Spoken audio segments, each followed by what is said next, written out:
Are you a Democrat? Are you a Republican? Are you an independent? Are you none of the above? Are you politically homeless? Are you open-minded enough to listen to Josh Hawley, the senator from Missouri, and hear his opinions about masculinity in America? Because that's coming up. Now, it's time for some sanity.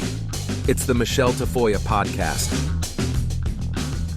So welcome to another episode of the Michele Tafoya podcast. Josh Hawley is out with a book called Manhood, the Masculine Virtues America Needs. It's been lauded. It's been criticized. It's been ripped to shreds by the left, as you might imagine. It's gotten all kinds of critiques. Every author does, right? I want to talk to the author himself about what is really behind this. There are a lot of people I respect who believe there's a crisis of masculinity in America, and others who say, no such thing, and others still who say men are the oppressors and the patriarchy must die. The dog Jersey doesn't agree with any of them. He's a boy, by the way. But I've got news for men and women. Genucel has upgraded their most popular package to feature their top-selling deep firming vitamin C serum plus ultra retinol moisturizer with natural retinol alternative. And right now, take advantage of this limited time package upgrade for 70% off. 70%. Why waste time and money to get work done to your face when you can get Genucel skincare shipped right to your door? Here's a review on Genucel.com from Robert in Blessing, Texas. I purchased Genucel as a gift for my girlfriend. She said she saw results so fast, we joined the concierge program immediately. It's honestly the best skincare she's ever used and is extremely impressed with all the Genucel products. Her skin is noticeably softer and smoother. I can see and feel a difference too. She was already beautiful and Genucel has made her more beautiful. That's so sweet. I agree. I love the products. Genucel's secret is a family recipe for over 20 years that makes it safe for all skin types, and it's perfect for both men and women. So, Robert, I hope you're using it too. Made by a compounding pharmacist in small batches and always safe, always cruelty-free, always natural. Now, go to Genucel.com/Michele. It's GENUCEL.com/Michele.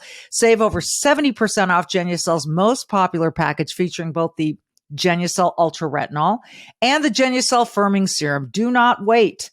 Go to Genucel.com/Michele with one L. Genucel.com/Michele. Get a complimentary Spa Essentials box with every package order plus free upgrade to priority shipping. Again, GENUCEL.com/Michele. Genucel.com/MICHELE.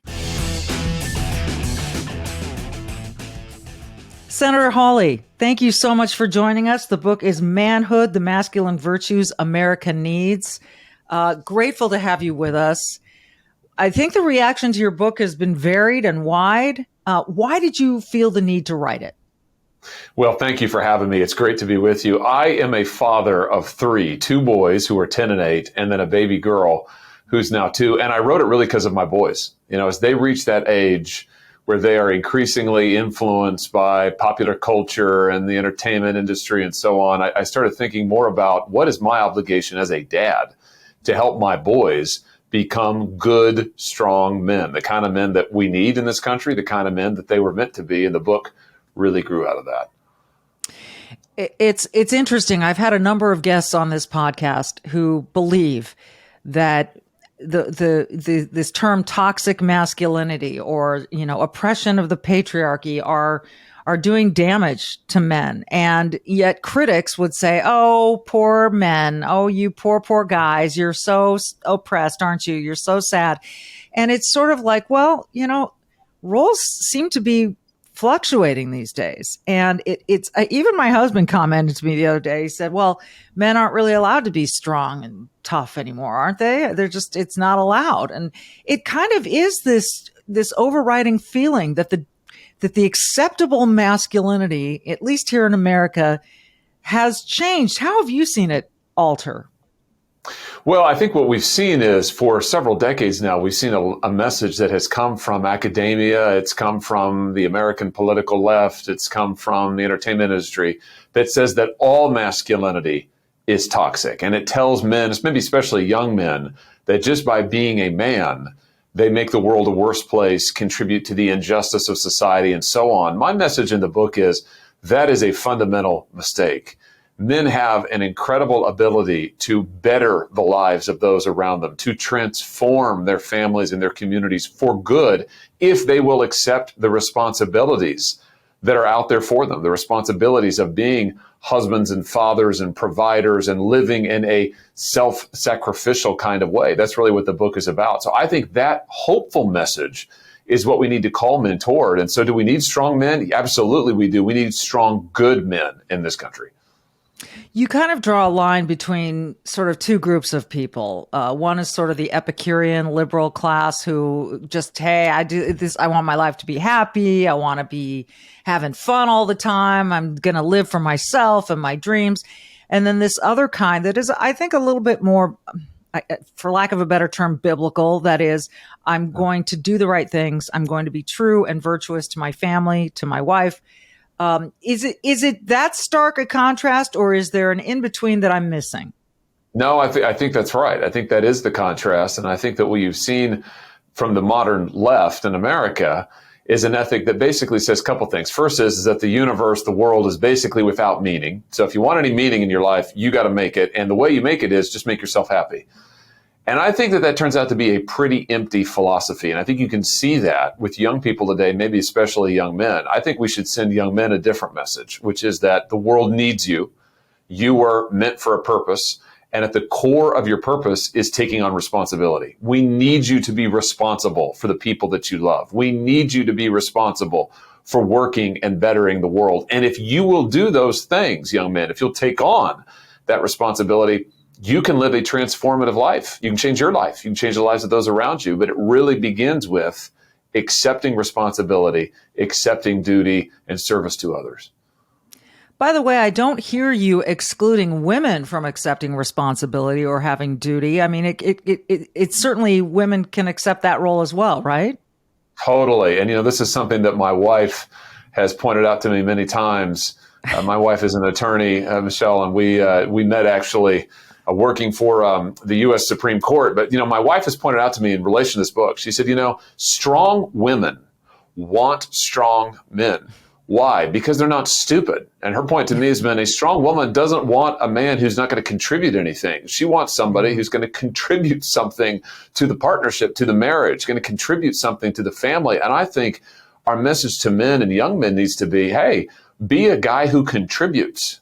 Be a guy who your spouse can depend on. Be a guy who your children can depend on. Be a contributor. If you do that, again, your options are limitless. The power of transformation in your life is limitless, but you got to make those choices. And I think for men who are saying, oh, well, I want to, how do I find somebody who's going to be a strong woman? Hey, be somebody who she can depend on and your strength will empower her and her strength will empower you. And I've certainly seen that to be true in my own life. Yeah, it really is interesting. And again, there's a Richard Reeves who writes a lot about masculinity and its sort of changing role in society. And I've had him on and I found him to be fascinating as well. And what I've seen in my life is just, I can recall sort of having my checklist of what I wanted my life to look like so that when I died, I would die at peace with what I had done with my life. I really did set up a checklist many years ago. One of the things on it was to have a family. I knew that would make me happy. I knew that would be something useful. I got so deep into my career at a certain point, but I remember feeling like this doesn't matter because I don't have anyone to share it with. I don't have anyone to build a life with. And I have found so much more gratification out of a partnership where the two of us are very much, I'd say, equals in terms of the power quotient or whatever you want to call it. But we both bring different assets to the marriage and to the parenting of the kids. But we're two strong people who have a very clear vision of how life should be, how we want it to be, and that we don't walk away from responsibility. But that's just been my experience. I just wonder where this idea has come from that men should be sort of, and you see the portrayal of men in a lot of entertainment these days is they're kind of wimpy. They're kind of like being bossed around. I don't get it. Where do you suppose this started? Why? Well, I think it started decades ago, and I think it goes back to the idea that there's nothing really good about men. I mean, it goes back to this idea that all masculinity is toxic. I quote one liberal professor in the book who says that talking about healthy masculinity is like talking about healthy cancer. And I think that view, though, we look at that and you think, oh, that's extreme, but that is a very common view, particularly in academia, and it has filtered its way down into our popular culture. You look at the portrayal of men on sitcoms, television sitcoms in the last 20, 30 years. This has been studied and quantified. The overwhelming number of the portrayal of men is either that they are absent and completely irresponsible, or they're idiots and make every situation worse. And so you have this, again, this sort of zeitgeist that portrays men in this way. And then that leaves many young men, where their ethic is, well, I want to be entertained. So pursue entertainment, pursue whatever gratifies me in the moment. Again, I think we need to say to young men in particular, listen, there's more to life than entertainment. If you want your life to matter, then you're going to actually have to sacrifice something. You're going to have to take on responsibility. You're going to have to live for other people. And that's really, that's not a loss. Your life will be incredibly enriched when you stop living for just yourself and you start living to make the lives of those around you better. Couldn't agree with that more. As my husband always says, there are four of us in this house. Put everyone ahead of you, put yourself last. And if each one of us does that, we're all going to do great. So that's kind of how we try to approach it. Tony Dungy, the Hall of Fame head coach who won a Super Bowl with Colts and is a dear friend of mine, has often talked about fatherless homes. And I think this is quantified as well, that we see what a crisis this is in America, where so many fathers are giving up the role of being a dad, the role of being in the house with the child or children. And, this is all aside from, households with two dads or two moms, or that is a totally different choice. What I'm talking about is a single parent home where the dad is either completely absent or around very little. And, there are many scholars who will point to welfare and the whole welfare system and as being sort of the culprit for encouraging this kind of behavior. What have you found?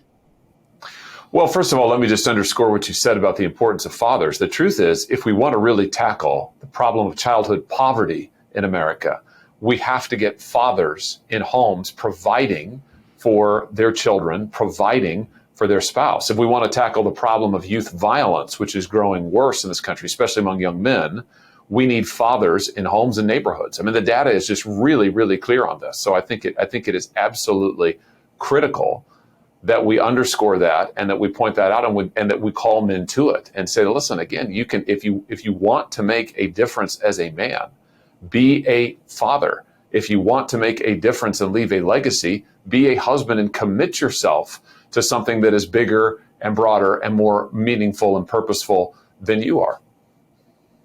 What do you say to the critics who have said, this is just, an uber conservative, he's the evangelical approach to the roles of men in America, and and he hasn't lived up to that if you look at his record. And I mean, I've been reading a lot of the reviews, whereas I've found this to be something that I think would be a great resource for people and inspiring and encouraging.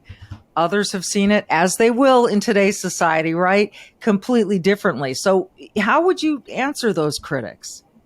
Well, I would say that, first of all, when it comes to being a Christian and looking at the Bible for inspiration, guilty as charged. I mean, that's true. That's 100% true. And in this book, I'm very open about what I'm doing. I'm trying to look at the sacred worldview that the Bible presents and look at great stories from the Bible, great stories from American history, personal stories from my own life of men who have been good role models, good, strong men. So that is absolutely true. In terms of living up to it, I would just living up to the model of the book.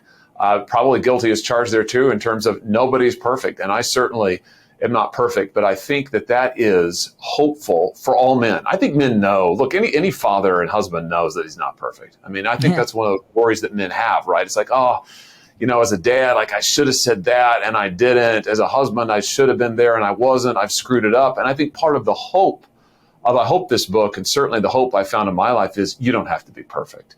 What really matters is you lean in and you try. And when you fall off the horse, you get back on and you do it again. You know, when you screw it up with your kids, hey, go back at it, spend more time. You know, you mess up as a husband, okay, you own your mistakes, you try to fix it, you get back after it. And I think for men, what we find is that if we'll spend the time, if we'll make the investment, however imperfect, it turns out that can have remarkable effects. And that's the hopeful part. To me, this is all about hope. This is about the fact that a man can change his life and he can be a force for good and empowerment in the lives of those around him. And I think men today, especially young men, they want to hear that message. They need to hear that message.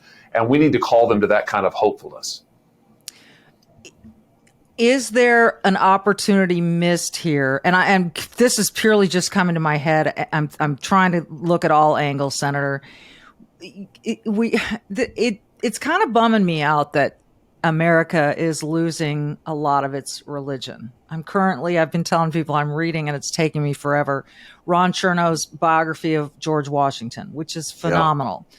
Yeah. A man who made many mistakes, owned up to them, sometimes didn't, but was, and he didn't wear his religion on his sleeve, but he was a spiritual, God-fearing man. I mean, he believed in prayer, and the whole country, for crying out loud, was based on a lot of Christian ethos. But it's a declining number in America. Is there a risk in trying to reach out to young men in biblical terms when so many young men don't even know what they are? Yeah, and I think that's one of the reasons in the book I try to go back and tell these stories from the Bible, and I try to assume that many readers, most readers, and especially probably young men, won't necessarily be familiar. You know, I mean, I'm sure they've heard of people like Abraham and David and Solomon, probably know the name, sure. But one of the reasons I think it's important to tell good stories, Michele, and that's the bottom line here. Try to tell stories of good, strong men and hold them up as role models. The Bible's a great source of wisdom. Our American history is a great source of wisdom, and we can look to our own lives. And I try to do all of that in the book. But I do think, to your point, that there's something especially powerful about stories of faith, particularly ones that have resonated so much in our history. You know, whether we're talking about Washington or Lincoln, you know, probably our most spiritual president ever, Abraham Lincoln. You know, the stories of the Bible were so powerful for him and in his life and in our history. So I think there's a power in telling those. They've been very meaningful to me, and I talk about that in the book. But I also think even if you're not a religious person and you say, I'm not a person of faith, that's fine. You can still appreciate a great story about a great role model and think, what can I learn from that? And that's why I tell them. I will say again, and I've said it just anecdotally throughout the last many years that I've been delving deeper into public policy and politics and culture, the people that I meet who are people of faith tend to be far happier and far more successful than those that have absolutely none. And that's, again, it's anecdotal. I haven't done any serious research on this. It's just, I notice it. And it's brought me, it's given me sort of a curiosity into my own faith journey a little bit more. Before I let you go, speaking of strong men, it's hard for me to believe that our current president, Joe Biden, is even running for re-election. He does not appear to be strong in any way, shape, or form, physically, mentally. Do you think he will be the candidate for the Democrat Party regardless? It seems to be. I mean, I am not a Democrat voter, so I won't have the opportunity to vote in their primary. But Michele, if I had to lay a bet, I would bet that he is going to be the nominee. It's hard to deny a sitting president the nomination. And if you want me to predict on my side of the aisle, the Republican Party, I would predict to you that Donald Trump will be the nominee for much the same reason, in the sense that he is essentially the incumbent president on the Republican side, the incumbent candidate. And I think he'll be the nominee on this side, and it'll be Trump, Biden in 2024. I wonder how much it's going to matter that Trump would be, he can only serve one term. Is that an ideal situation for a candidate when you've got a number of young people running for the nomination who are really promising, I think?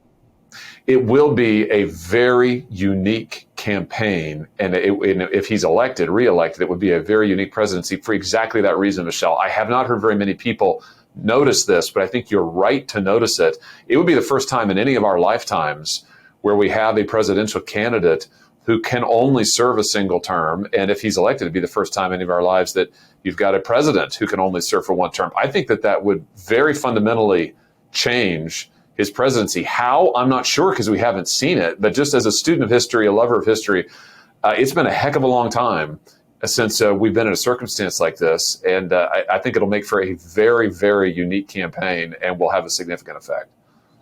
It sounds to me like you are supportive of the former president, of Trump.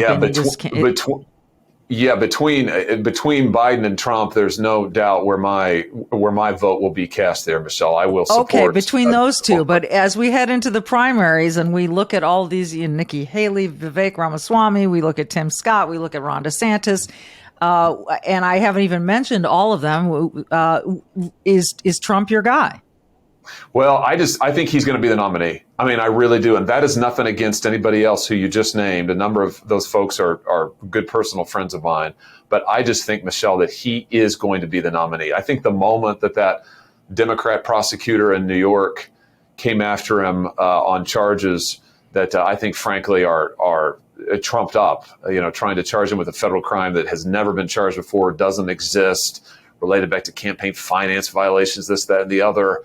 I really think at that moment, that prosecutor made Donald Trump the nominee in 2024, because I think Republican voters, just as I could be wrong, but as I talk to people in my home state and around the country, Republicans, they just say over and over, we are not going to let that prosecutor or any Democrat choose our nominee. It's got to be Trump. So I just think it's going to be Trump. I will support him, and we'll see where it goes. I think it'll be a heck of a campaign. It's going to be fascinating. Yeah. I don't know if it's as simple as just it's going to be Trump. I don't know, but it's going to be a really interesting next several months, to say the least, with the first debate coming up in August. It's great to talk to you. Congratulations on the book. Again, Manhood, the Masculine Virtues America Needs. You can agree with it, disagree with it, but it's worth the read. And I would say it's probably a really good Father's Day and graduation gift. How about that for a plug? I love it. Thank you for having me.